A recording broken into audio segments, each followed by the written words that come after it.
Hi. If you can let us know in the chat where you're from, I'm Dan Court, and this is my partner, Seth Kalin. We'd love to see where you're from. We have people from all over joining today. Kentucky? Great. Hi, Mimi. And then as we get started, if you have questions, Van Nuys, California, New York, Indiana, wow, Bucks County, Pennsylvania, New Jersey. It's going kind of quick now. So That's good. Jersey, New Mexico. Mexico. Very good. Cool. If you can direct your questions to the Q&A session, we'll go through that as they come up at the end. And then feel free to use the chat to communicate as well. So I'd like to thank everyone that's attending today live and those of you that will be watching the recording that couldn't make it for the live session. I know many people wish they could be here, um, but just had business obligations and personal obligations. So thank you for joining. Immediately following this presentation, Dr. Gutman's presentation, Mike Cotillo will be on at around 2 o'clock to say hello. Mike is the president of Immunotec, and he's going to go over the company, a little bit about the company, the customer reward experience, and the business opportunity. So if you're interested in any of those items, I would encourage you to remain on this session.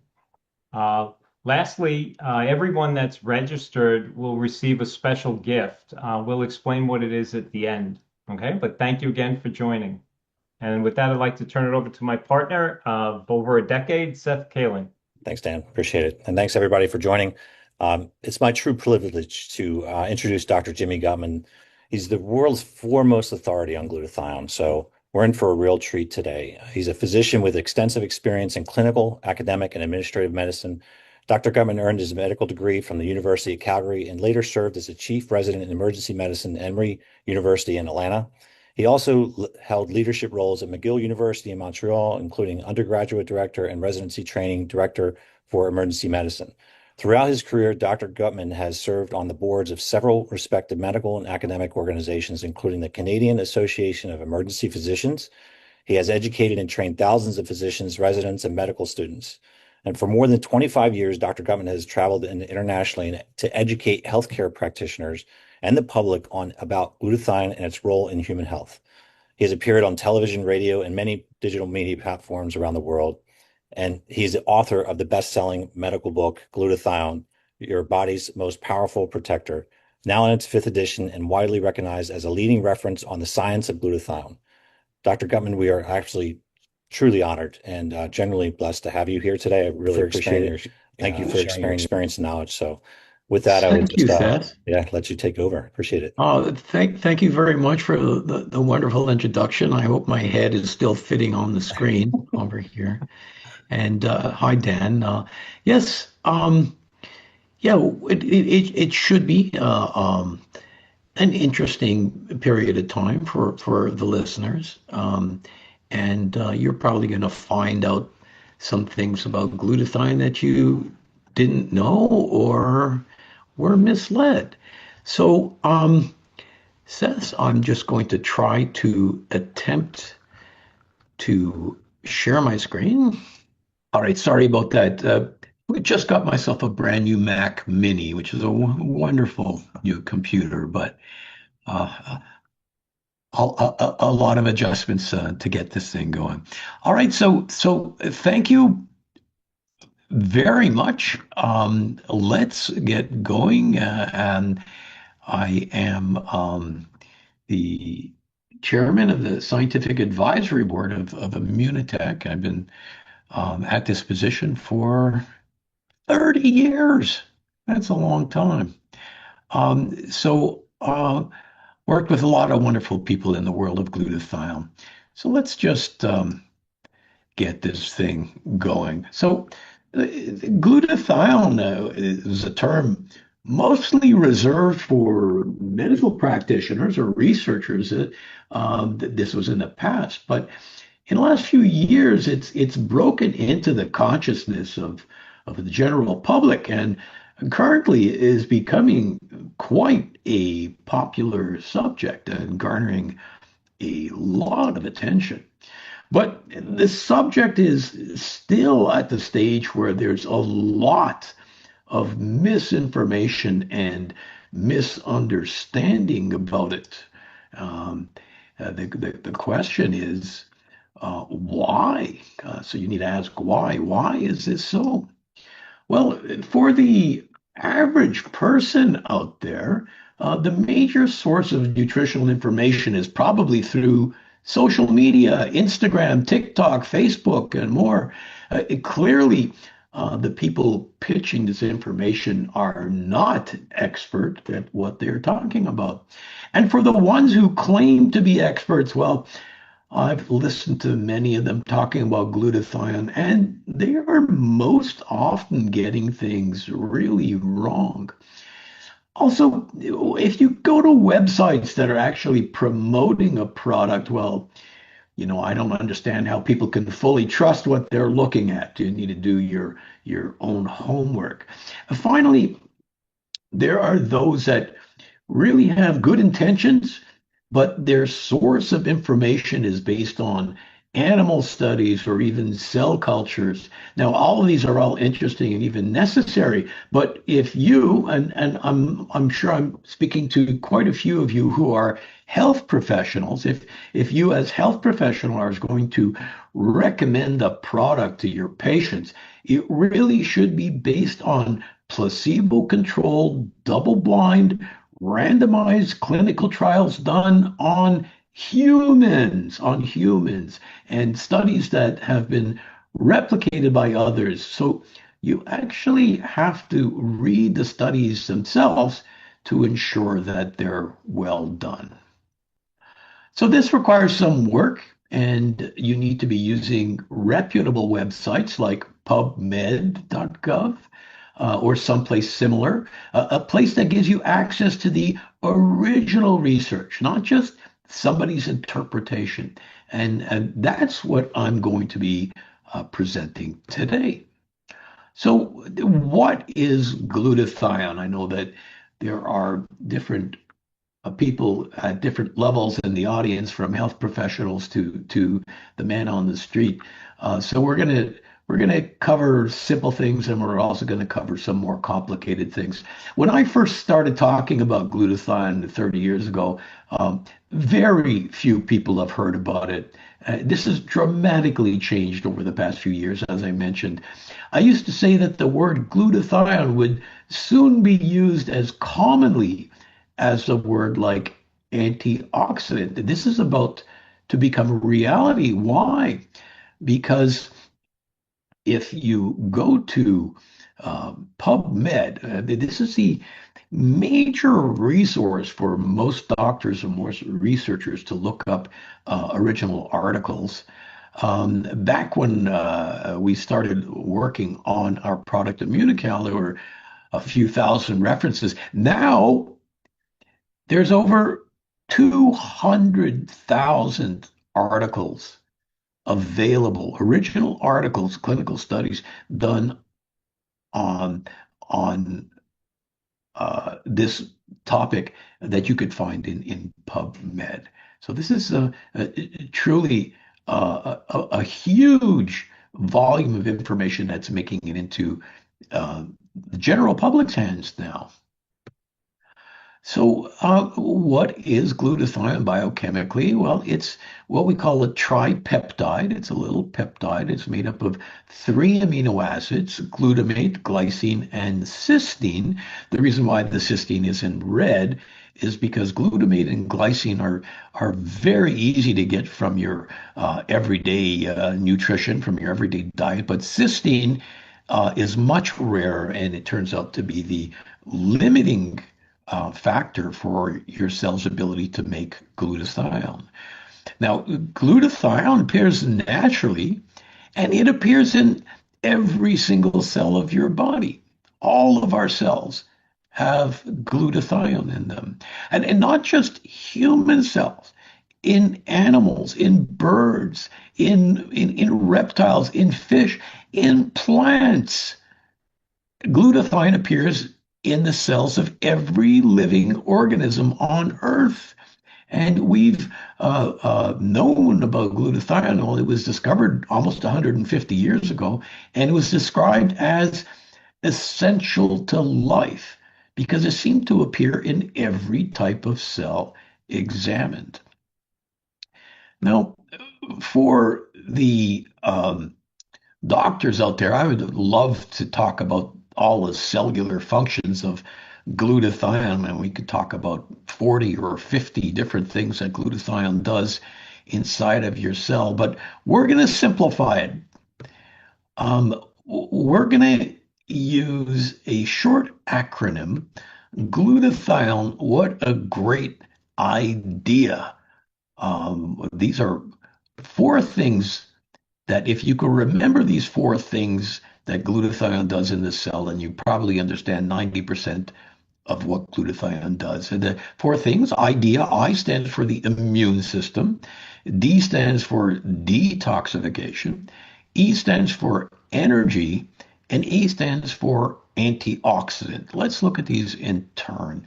I, the immune system, well, people who are immunocompromised, for example, an AIDS patient, by definition, are going to be glutathione deficient. I mean, even when you catch a cold, your glutathione levels start to drop. People with optimal levels of glutathione have a chance of optimizing their immune system. D stands for detoxification. Well, what does Immunocal detoxify? Well, a better question is, what doesn't it detoxify? It detoxifies things like cigarette smoke and automobile exhaust and pesticides and herbicides and heavy metals. There's a list of thousands, thousands of toxins that appear in the water that we drink, the air that we breathe, and the food that we eat that require glutathione for their detoxification. And I tell people that next to water, the most important detoxifier you have in your body is glutathione. E stands for energy. Again, we could spend an hour just on glutathione and energy, but just let me mention to you one little fact. When we were watching the Olympic Games this past summer, I'd be pointing to the TV and telling people around me, he's on Immunocal, she's on Immunocal. Immunocal is a product that we're going to talk about that raises glutathione.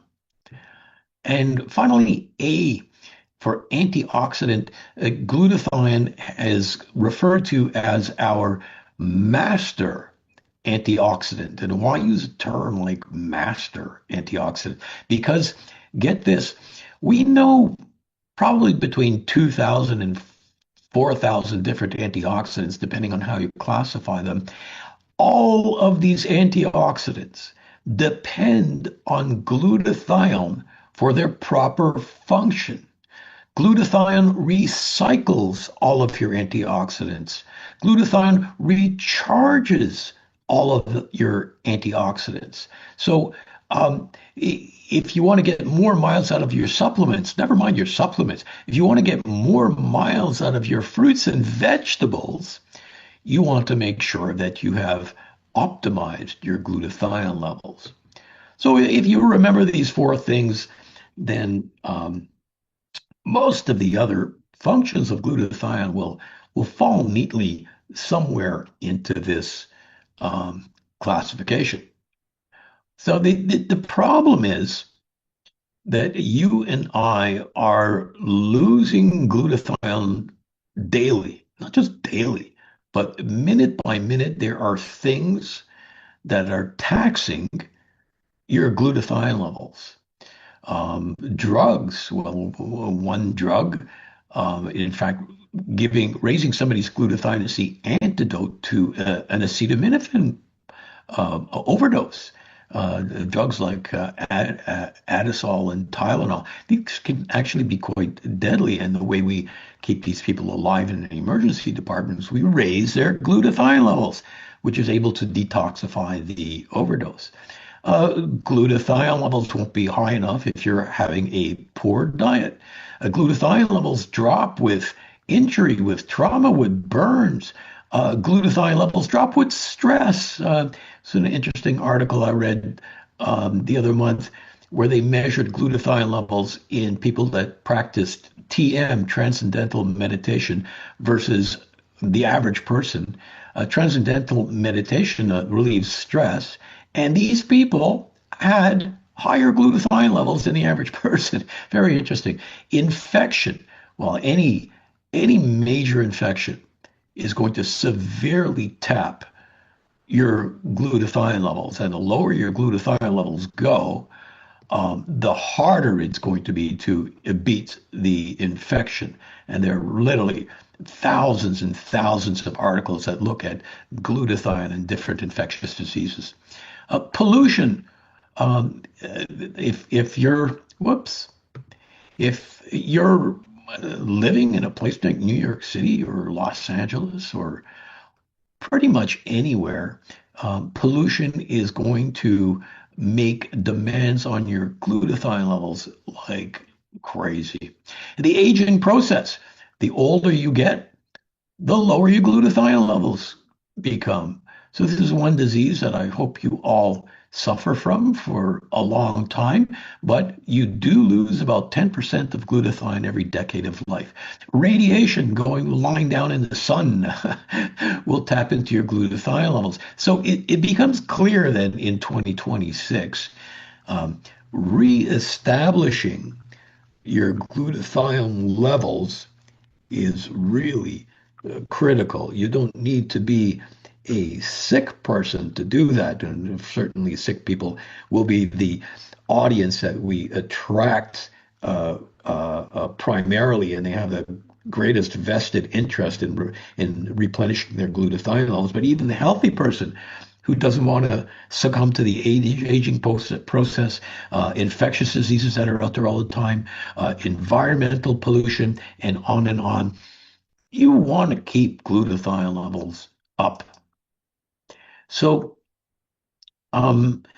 let's get back to PubMed again, the major source of original articles. Again, there are, this is a massive amount of articles, 200,000. Let me just put that into context. If you go to look up how many articles there are in vitamin C, there are maybe 80,000. In vitamin E, maybe 40,000. And these are rough numbers. There are more articles available that are written on glutathione than vitamin C and vitamin E put together. I mean, right now, this is mostly accessed by the medical profession, but this is going to make it into general knowledge soon. So, what does this mass of information show? Well, let's look at raising glutathione levels. So, this might be the most important series of slides that you're going to see today. So pay attention. If the only thing you remember from this presentation is this short series of slides, then I feel that I've done my job. So you cannot eat glutathione itself and expect it to raise glutathione levels in your body. It's very tempting to believe that this would be an easy solution, but it's not. When you eat glutathione, it becomes rapidly broken down in your digestive tract. For the health professionals out there, humans in particular have a very high levels of an enzyme called GGT, gamma glutamyl transferase in our gut. And GGT absolutely destroys glutathione. And very little of it, if any, make it to your cells. And there's still a lot of companies selling glutathione pills and powders. Um, you see, glutathione, you can't eat it and your cells absorb it. Our cells are little glutathione manufacturing plants. And the only way to raise whole body glutathione is to feed your cells the specific nutrients, the specific building blocks that they need to build glutathione molecules. And these specific nutrients are referred to as precursors. So you can't use glutathione itself. We need glutathione precursors. So I hope you all remember that. I hope that sticks with you. Okay, so if you're tired of this lecture, you can leave now, but I've got more interesting stuff for you to coming up. So I'm assuming most of you are in North America, either in the United States or in Canada. Um, in the United States, we have a book called the PDR, a Physician's Desk Reference. We have a very similar book in Canada called the CPS, Compendium of Pharmaceuticals and Specialties. What are these books? One of these books, if you're in the United States, for example, this book, the PDR, sits on the desk of every single doctor and every single pharmacist in America. Same thing with the CPS in Canada. And doctors and pharmacists use this book because it contains all of the substances that a doctor can prescribe. Anything that's sold in a pharmacy or anything that's given in a hospital, you will find it in the physician's desk reference. Except there's one thing in the PDR that's actually a natural product. It's not a pharmaceutical. It's something called Immunocal, which we will go on and talk about soon. So the PDR and CPS only have two items in there under glutathione precursor. See, it doesn't have glutathione in there because it doesn't work. Doctors don't use it. It has a drug called N-acetylcysteine. This is an excellent drug. It really is quite effective. We use it in the emergency room. We use it in radiology to counteract side effects. It's an excellent drug, but it does have some problems. Like many other drugs or most other drugs, it has very real side effects, and especially when taken at therapeutic amounts.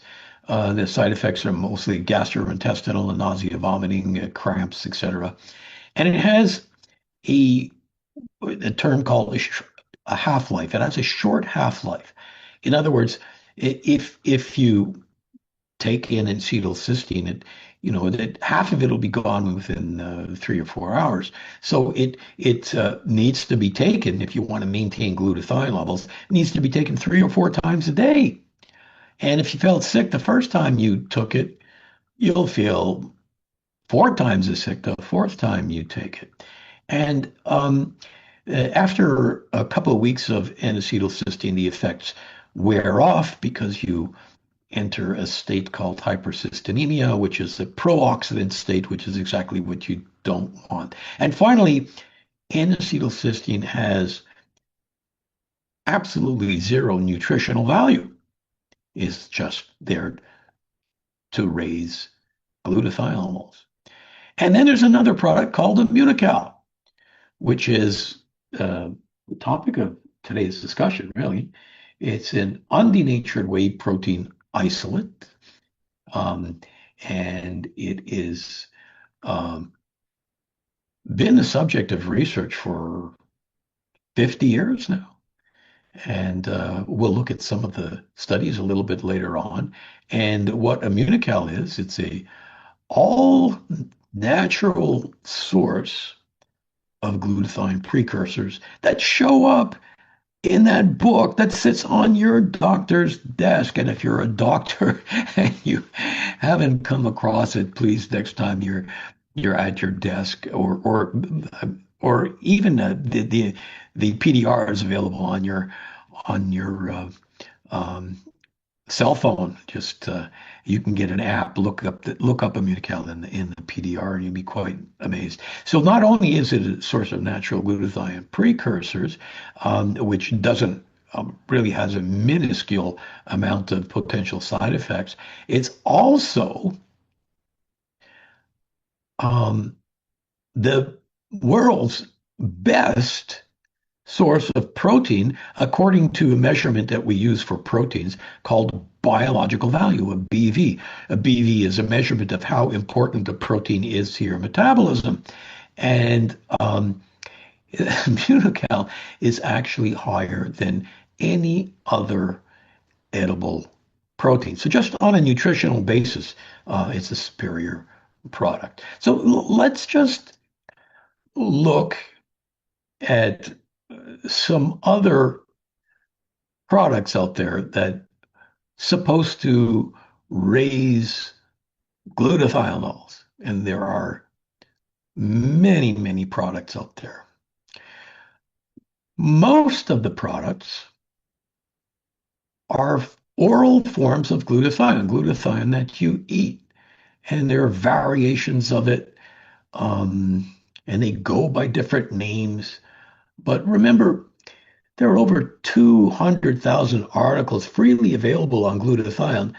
And there are hundreds of articles published there that show that oral glutathione is not effective, and thousands of others that remark the same. This is well established in the literature. These are just a handful of articles that you can look at that talk about the ineffectiveness of oral glutathione. But wait, a lot of people will pull out this study to so-called prove that oral glutathione does in fact raise body levels of glutathione. This one study was written in 2015. It was a 6-month study done in 54 adults. So let's take a closer look at this study. This is why it's important, if you have the ability to read these studies and understand the rather thick medical language, you need to read them. Let's look at this study. It was published in the European Journal of Nutrition. Okay, so take note of that. And also take note of the lead author, one John P. Ritchie Jr. You'll see why this is important in a minute. John Ritchie Jr.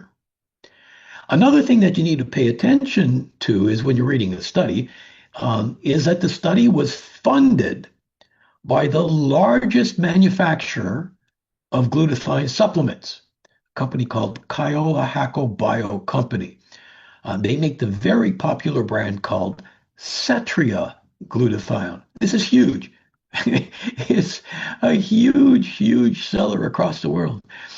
Okay, so now I'm not saying that the fact that it was funded by this company necessarily implies a biased outcome, but it does remain suspect. And this is something you need to look at on any research article you're reading. And also, given that there are over 200,000 articles on glutathione, and most of them agree that oral glutathione is not effective, this study was roundly criticized and pretty much stands alone in its findings. But people still refer to it. This is the one article that they use to show that oral glutathione works. Okay, now a lot of people have accepted that. So they've come up with another form of glutathione, liposomal glutathione. This has made a huge splash in the glutathione world by coating the glutathione in a lipid layer and a fatty layer. It's supposed to protect the glutathione from being broken down in the digestive system, and it supposedly gets effectively absorbed. And it is being treated as a breakthrough in glutathione delivery. There are literally hundreds of startup companies promoting its use. It is exploding in popularity. And there are many health professionals, including medical doctors, spouting its benefits. But all great. This is all great. But does it work? Does it work? Where is the proof? So there's one paper, again, a single paper that everybody uses as so-called proof. And here it is. It was written way back in 2018. Okay, here's the proof. Oral supplementation with liposomal glutathione elevates body stores of glutathione and markers of immune function. It sounds impressive. So note that it also appears the same journal that the previous oral glutathione paper did. Now, that's not bad in itself, but who's the main author? Well, it's our old friend John P. Ritchie Jr., the same guy who published the study on oral glutathione showing that it worked in the same journal. Here he is again showing that liposomal glutathione works as well. A bit suspicious, no? Furthermore, this study was funded by yet another maker of glutathione, in this case, liposomal glutathione, by a company called Researched Nutritionals. But let's assume that all of that is acceptable. Let's take a closer look at the study itself. It was a 1-month pilot study. Note the word pilot. 1 month. They used 2 separate doses of liposomal glutathione, and there were 6 subjects per group. 6 people per group. Amazing. How do you even measure statistical significance with 6 people? I mean, if 5 out of the 6 or 6 out of the 6, that would give you a completely different result. But is it statistically significant? Absolutely not. And curiously, what they found was that the group taking the lower dose of liposomal glutathione actually had a greater increase in glutathione levels. Does that make sense? Well, I guess it makes sense if you're only looking at 6 people to compare. But wouldn't you have wanted to see a placebo group? Wouldn't you want to see this against a group of people who weren't taking anything? Finally, are you kidding me? No placebo control. That's right, no placebo control. Not double blinded, not placebo controlled. 6 subjects per group. And this is the one paper that's driving a complete industry of glutathione supplements. And no follow-up studies since 2018 looking at more people.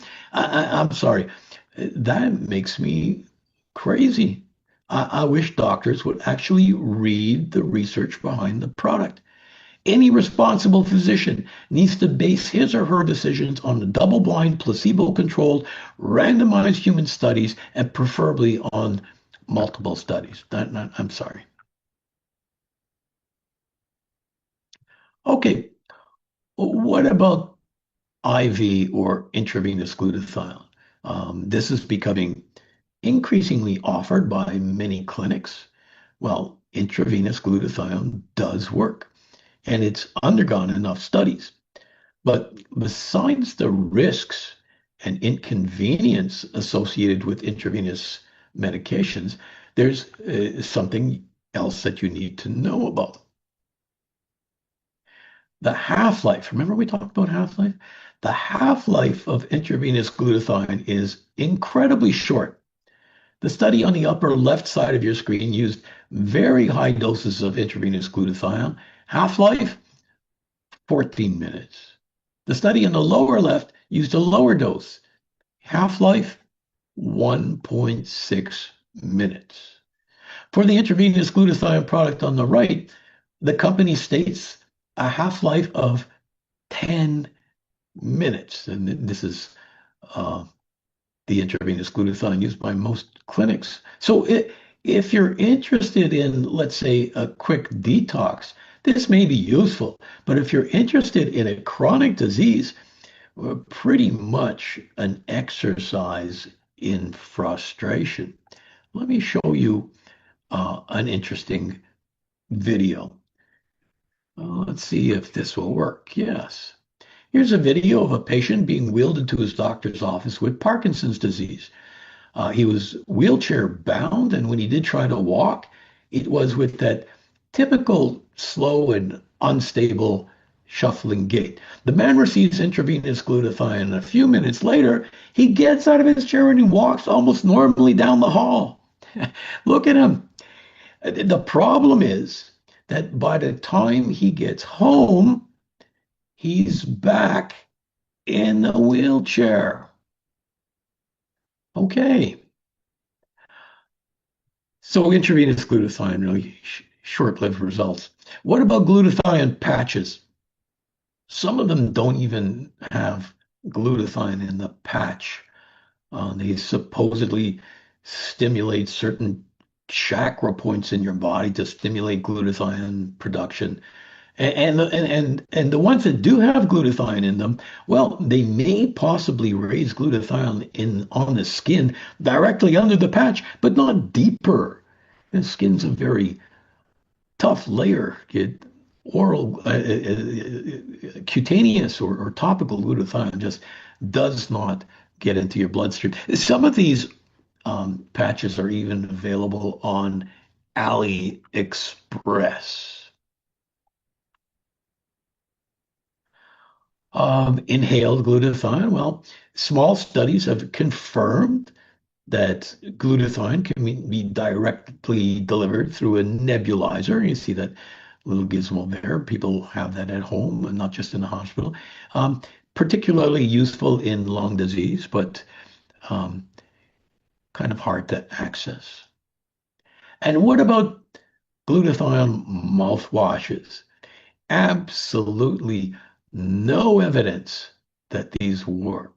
This one, you're supposed to swish this around in your mouth, and because the glutathione is supposedly in nano form, it gets absorbed by the buccal tissues. Nonsense, nonsense.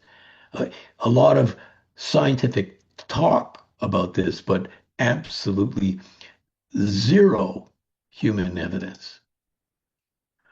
So let's move away from some of the glutathione products, and we can go on and on about them, but really, you'll be rather disappointed when you look for human clinical studies. So here's an interesting graph. Here is glutathione levels on the y-axis and age on the x-axis. So it shows you that glutathione levels drop and drop and drop the older that we get, unless, of course, you're doing something about it. Except what's strange about this graph? Well, all of a sudden, when you do glutathione levels in people that are like 100 years old or so, you find that they have high glutathione levels. And the question I ask you is why? I'll give you a second to think about it. Why do 100-year-old people have high glutathione levels and everybody else is getting lower? Well, the answer is that's why they're 100 years old, because they had the inherent ability their genetics allowed them to maintain high glutathione levels. Either genetics or they lived in a world where glutathione wasn't really severely demanded, or they had the proper nutrition. So their friends and their enemies who didn't have this ability were selected out of the population. This is natural selection at its finest. So that's glutathione in age. What about glutathione in health? Here's a study done on mostly geriatric people and done in Florida. I guess Florida is a good place to do a study on geriatric patients. There are four groups. One group of young volunteers, and when you measured their glutathione levels, they had pretty good levels. Then they had a group of healthy older people. Now, what do we mean by that? Um, these are older people that only went to the doctor when they needed to. And again, they did glutathione measurements and they were lower. Then we looked at older people who did regular visits to their doctor, either to get their blood pressure checked or prescriptions refilled, but they were seeing their doctors regularly. And again, glutathione levels even lower. And finally, older people that were in the hospital.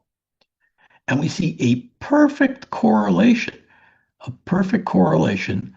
of glutathione levels dropping with levels of health. So we talked about aging, we talked about health. Well, let's change our approach here and look at really healthy people. This was a study, wow, 1999. This was a study done on Immunocal. And what we did is we took university students, we put half of them on a placebo, and we put half of them on Immunocal. And at the beginning of the summer, we put them through a training routine. So both groups were doing the same training, same workout. At the end of the summer, we brought them back and we measured them for strength and endurance. We showed between a 10 and 15% increase in muscle strength and endurance. This was phenomenal. Now, again, let's talk about the Olympics for a moment. Um, the difference in the Olympics between, and this is in most events, between the person who comes in first place, the gold winner, and the poor slob coming in sixth place, the difference in performance is usually less than 1%. Less than 1%. And you look at swimming races, you look at the 100-yard dash. I mean, they're all bunched up together. The winner, the gold, who's on the front cover of every newspaper, and the guy in sixth place, and like, who is that anyways, is less than 1%. We showed an increase of between 10 and 15%. So when this study was published back at the turn of the millennium, our, the phones were ringing off the wall at Immunotec with not just athletes, but teams and organizations and um, uh, leagues, all trying to figure out how to get their hands on Immunocal. And when I say the phones were ringing off the wall, back then we actually had phones on the wall. I know for your younger people that sounds strange. And nowadays, again, if we look at the Olympic Games, there are dozens of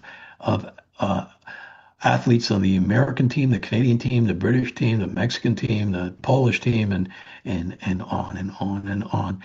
In professional sports, in football, in soccer, in hockey, and again, you could look that up on your own, but Immunocal definitely gives you a unfair advantage. Um, More recently, we did a study in autism. The why autism? One, because there really aren't too many medical answers for taking care of autism. And two, um, it was an article a few years ago that showed that a full 80% of autistic kids were glutathione deficient. So I'm not going to get into a discussion on why glutathione deficiency, how it's related to the symptomatology of autism. It'd be a little complicated, but let's just say that autistic kids are known to be glutathione deficient. So I did a pilot study, which was then followed up by this much larger study done by one of the larger autism research centers actually, this was in Florida as well. And so we put kids between 3 and 5 years old on the Immunocal. And sure enough, we showed that we could reestablish glutathione levels. Here's the placebo, and glutathione levels. And here's the Immunocal, glutathione levels way up there. So we proved that we could raise glutathione levels in autism. Now, does an autistic kid give two hoots about what his or her glutathione levels are?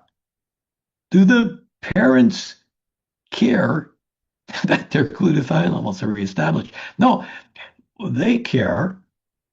How is the kid doing? So, of course, we looked at that and we demonstrated statistically significant improvements in adaptive behavior and communications, in activities of daily living, in socialization, in motor skills. This was fantastic. And we took these studies, put them together, and we applied for a patent, and we received a worldwide patent and a US patent for Immunocal as a treatment modality for autistic spectrum disorder. Yes, a treatment for autism. Now, in our marketing material, we can't use this because in the United States and in Canada, we can't say that a natural product has the ability to treat or mitigate any major disease process. But we have the patent, which took a lot of work, by the way. It took us 10 years. This summer, Immunocal will also be receiving a patent for neuropsychiatric or neurodegenerative disorders. We're talking about schizophrenia. We're talking about obsessive compulsive disease. We're talking about Parkinson's, Alzheimer's, Lou Gehrig's disease. We will be getting a patent for that. We're going to be getting a patent for traumatic brain injury.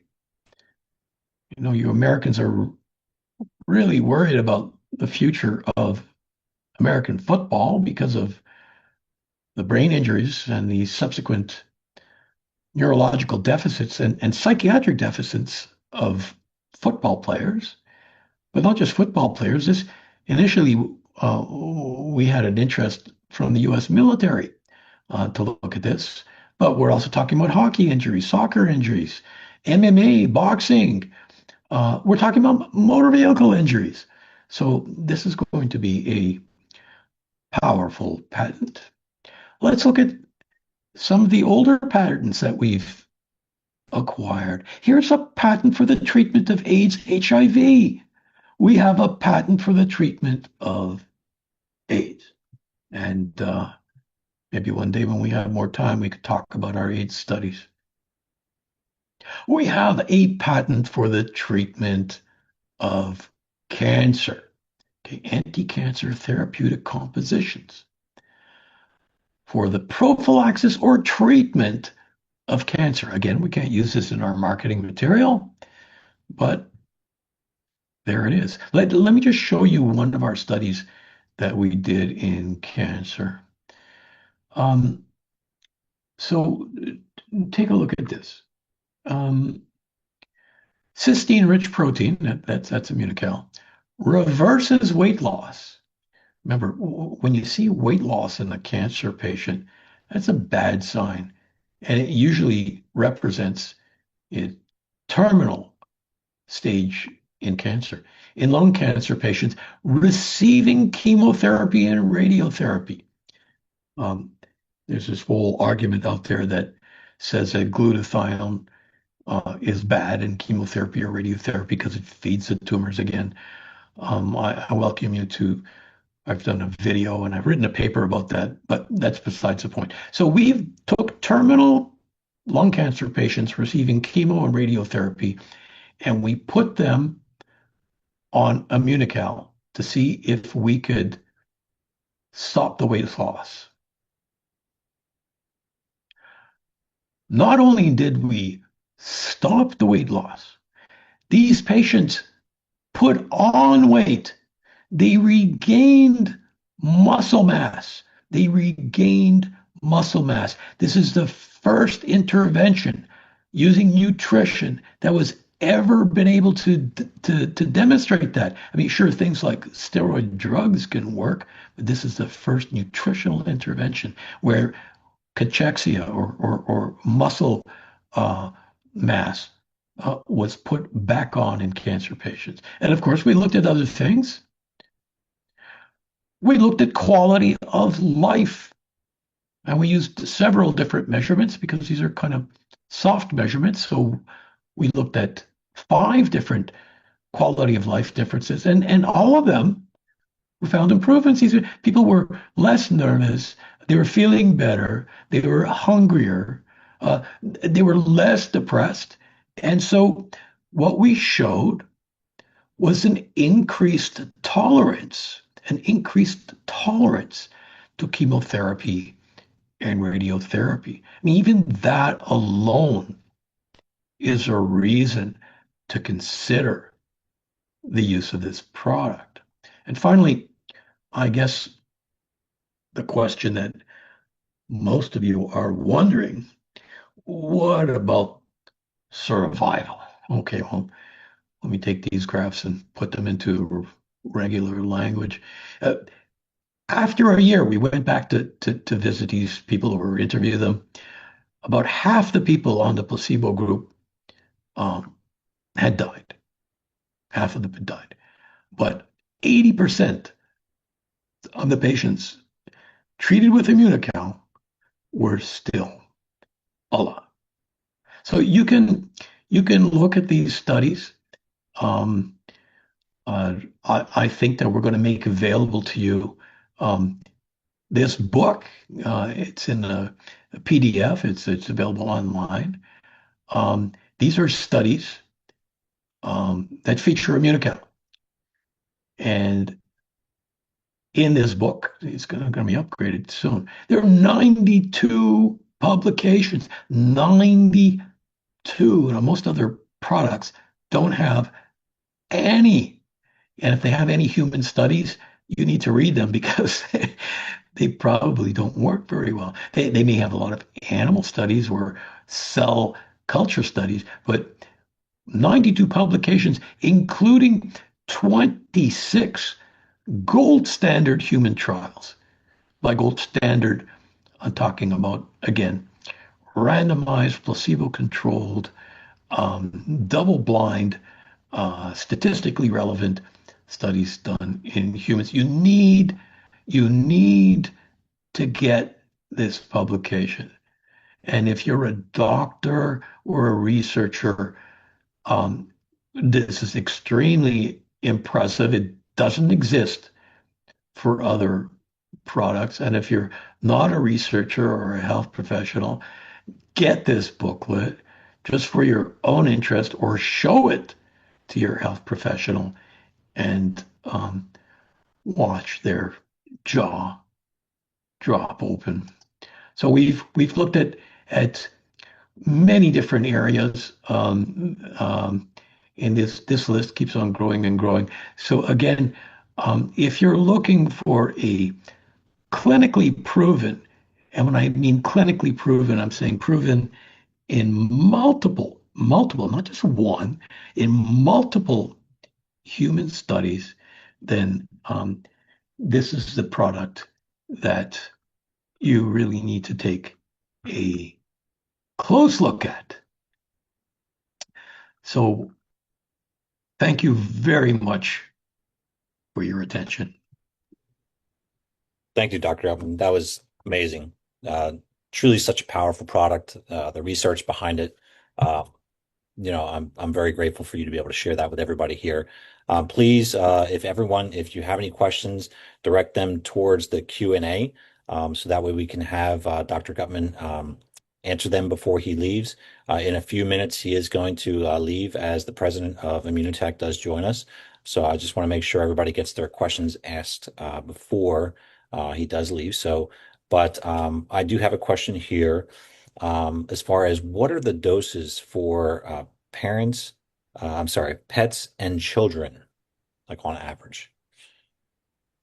Um, Pets are a little bit harder to measure, but the pediatric dose, and you could probably extrapolate to the weight of your pet, because most pets weigh about the size of kids, although they're fully grown ones. I mean, if we're looking at horses, I mean, we've had a lot of thoroughbreds taking our product again, not just for health, but for performance.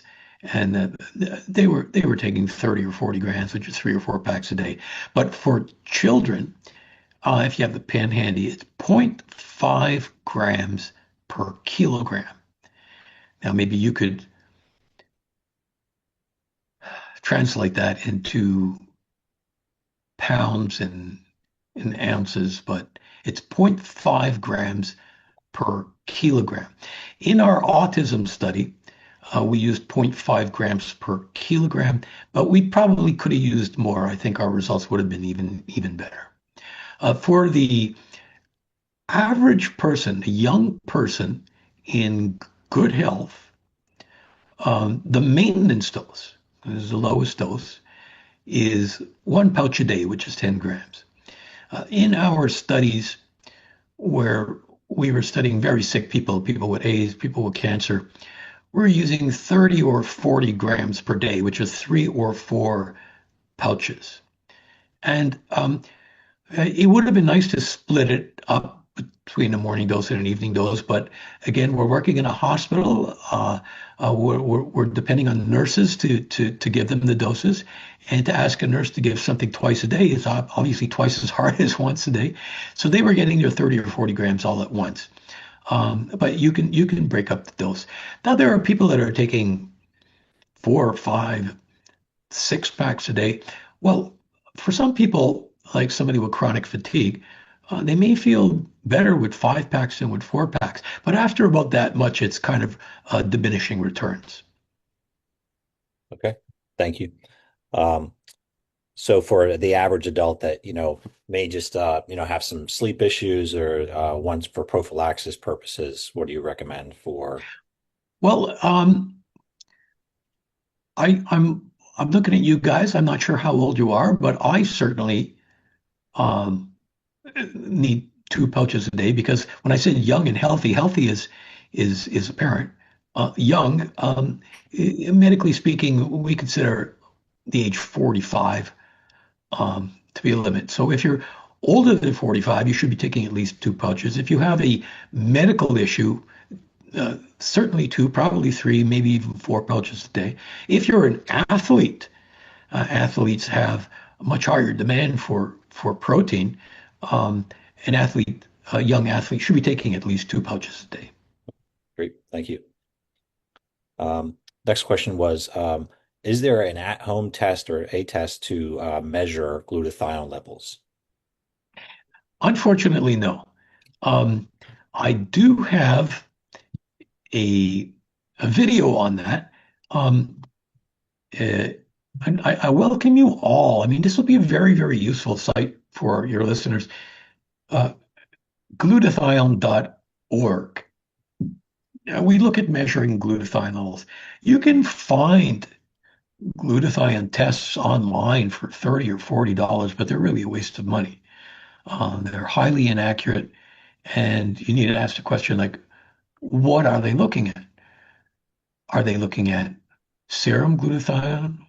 Are they looking at plasma glutathione? Are they looking at red blood cell glutathione? Really, what you need to be looking at is your intracellular glutathione, and that requires a white blood cell glutathione test, which is technically difficult and expensive. You need to get the blood, you need to spin it down, you need to extract the white blood cells, they need to be broken down a specific way, and you need to measure not just glutathione, you need to measure oxidized versus reduced glutathione levels. So it's rather complex. One day, Seth, um, some bright person, either from the United States or maybe China, will come up with a cheap and effective way of measuring glutathione levels. And at that point in time, every doctor will be measuring glutathione levels. Right now, even doctors can't uh, get that on their list of tests that are done by a standard laboratory. Okay, thank you. Next question. What has the research disclosed regarding the effectiveness of subcutaneous injections of glutathione? They're not very effective. Certainly, dermal doesn't work. Subcutaneous maybe a bit better, but it has a lot of trouble, not just getting into the bloodstream, but glutathione in the bloodstream. It has a lot of difficulty getting into the cell. See, again, the cell doesn't need or want or absorb glutathione easily. And glutathione is a rather large molecule to try to get into a cell. The cell needs the building blocks. So you could use subcutaneous glutathione and do a glutathione test on whole blood or plasma or even red blood cell blood, and you'll see elevation. But when you look inside of the cell where it counts, you won't find it there. Okay, thank you. So there's a question about getting the Immunocal chemotherapy article. We can follow up with that with everybody here. We'll send that along. So dosage for HIV/AIDS patient in medical rehab facility who is visibly losing a lot of muscle mass. Yeah, at least 30 grams, maybe even 40 grams a day. So And if you're going to do that, um, it would be very interesting to monitor what's going on with the patient, not just their weight, but also things like viral load and certain tests that we use as a parameter to measure how AIDS patients are doing, a CD4 lymphocyte count, a CD4 lymphocyte. So that would be useful information to follow. um, should a healthy person expect weight gain? Um, if they're not doing anything else different, then no. No. If they're in an active exercise program, then yeah, quite probably.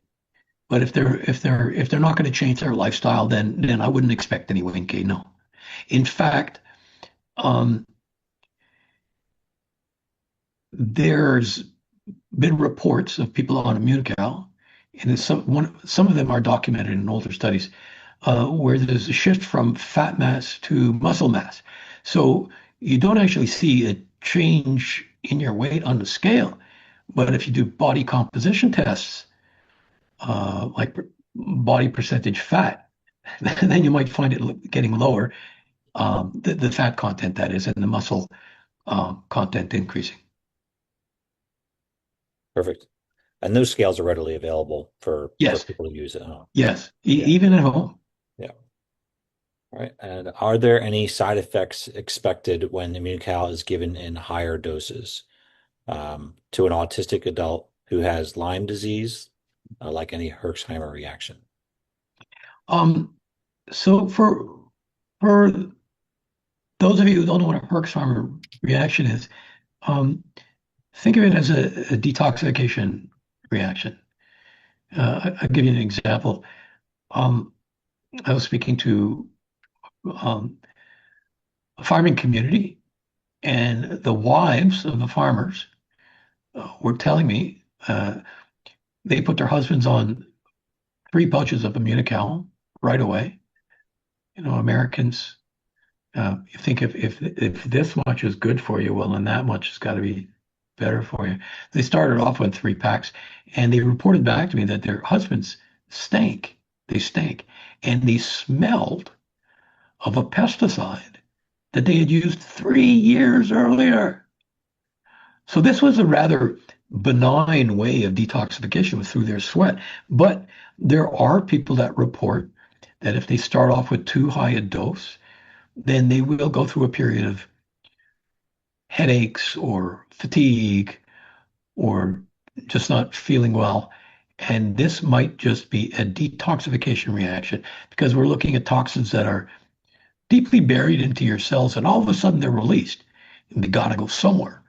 So they hit the bloodstream and they cause side effects. Uh, for example, mechanics. I are always exposed to toxins and fumes. I don't recommend a mechanic start with 3 pouches a day. Let them start. There's no hurry here. Start with one and regularly build up, and generally you will avoid any detoxification reaction. Good point. Do you think some people would benefit by taking a binder if they're really heavily detoxing? The the glutathione, one of the ways that it detoxifies is actually through binding. Glutathione is a chelating agent. So, for example, with heavy metals, glutathione actually will bind to the heavy metal, make them soluble and easy to eliminate through your poop and through your pee. So, I don't know how else to answer that. Okay, very good. That was a good answer. Thank you. Appreciate it. Um, so I greatly appreciate your time, Dr. Gutman. Thank you. Thank you all for being here to learn about this amazing product and the research that Dr. Gutman and the Immunotec team has gone through for almost 50 years. Um, if there's not any more questions or any final words, There are two more in the Q&A, Seth. was there? I have zero. Yeah. Joseph Nappy and what has the research disclosed regarding the effectiveness of subcutaneous injections of glutathione? Yeah, we covered that. We did Oh, you that. did? Yeah, Okay. we did the last two. And the last one was will this replace my supplements or do I need both? And I wasn't sure and clear about what that question was relating to, Yeah, because what supplements are we talking about? right. Well, yes, of course. So that's a good question, right? What supplements are we talking about? Well, let's just look at multivitamin, for example. When we look at other antioxidants, will it replace it? The need for other antioxidants becomes less, but health, there's so many approaches and they cannot be ignored. A good diet, exercise, sleeping well, and supplementation is important too. But when we're looking at other antioxidants, you won't need to be taking large doses of vitamin C or vitamin E because, again, glutathione recycles these antioxidants. So if you want to get more miles out of your antioxidants, then you'll raise your glutathione levels. And also, again, people think that more is better. Well, when it comes to antioxidants, we need to have some oxidation taking place. Oxidation is important to our immune system. It's important in different functions. So you can tip the scales if you're taking mega doses of antioxidants. You may harm yourself. You may fall ill. So you want the perfect oxidant-antioxidant balance. And by using Immunocal, you get that. Why do you get the perfect balance? Well, our cells, because they're making the glutathione, we're not giving it glutathione, because they're making glutathione itself, we're giving them the building blocks. But a cell is designed to make its optimal amount of glutathione and no more. After that, it's limited by negative feedback inhibition. So you can make your optimal amount of glutathione. You cannot make more. So what you've reached your optimal glutathione levels, you've reached your optimal antioxidant oxidant balance. This is one of the real eloquent beauties of this strategy. Yeah, I love that point because you're giving the body the raw materials, Yes. be able to become its own manufacturer. Um, Another question. Um, Thyroid removed, Graves' disease, any concerns in taking Immunocal? No, no, it's not going to affect it one way or the other. Okay. I mean, on that point, then, is there any individuals that we should be cautious of with providing Immunocal to? Again, it would be good um, for the health professionals to look it up in their PDR or CPS. But there's really only one, uh, well, there's a contraindication if you're allergic to it, but that's a rare thing. But there's one other major contraindication, and that's for people who are actively taking an immunosuppressor if they're a recipient of a organ transplant. In other words, if you have someone else's kidney and you're taking immunosuppressants to prevent the rejection of the kidney, you theoretically should not be taking Immunocal. Other than that, um, very well tolerated by the vast majority of people. Very good. Any impact on pancreatitis sufferers or type 2 diabetes? Absolutely. And a lot of evidence. And in my last book on glutathione, there's a whole chapter on both of those. So lots and lots of evidence. And again, I welcome you to visit glutathione.org, and even my YouTube channel will answer a lot of people's questions there. All right. Very good. Thank you. There's one question that was still not answered yet Yeah. because we got more information. So Janet was asking about a very specific supplement that deals with histamine. So I don't know if it was saying as far as glutathione replacing a histamine support product. I would have to know what that product is and how It it it, works. it helps with it's called Antronex. It helps with increasing the liver's capability of processing histine. I'd have to look it up. Yeah. Okay. Um, yeah, I mean that's for my knowledge of that product, glutathione the is the lo- in the liver, the glutathione has the largest stores, right? It's the largest amount of Yes. glutathione in the entire body. So theoretically, if we're increasing the amount of glutathione in the liver and increasing the detoxification capability of the liver, then it's going to enhance the liver's capability to manage other processes. Okay. In theory, that's my theory. So, Good. okay. Um, any other questions? I think we're almost out of time here for that, but I truly appreciate your time, Dr. Gutman. Thank My you. pleasure. Yeah, thank you very much. Appreciate it. Dan, anything before he goes? No, thank you very much. That was great. We Yeah, it's really appreciate it. fantastic. A lot of So questions were answered. Yeah, thank you, Dan. Thank you, Seth, and look forward to speaking to you again. likewise. All right. Thank you. Okay. Have a great day. You too.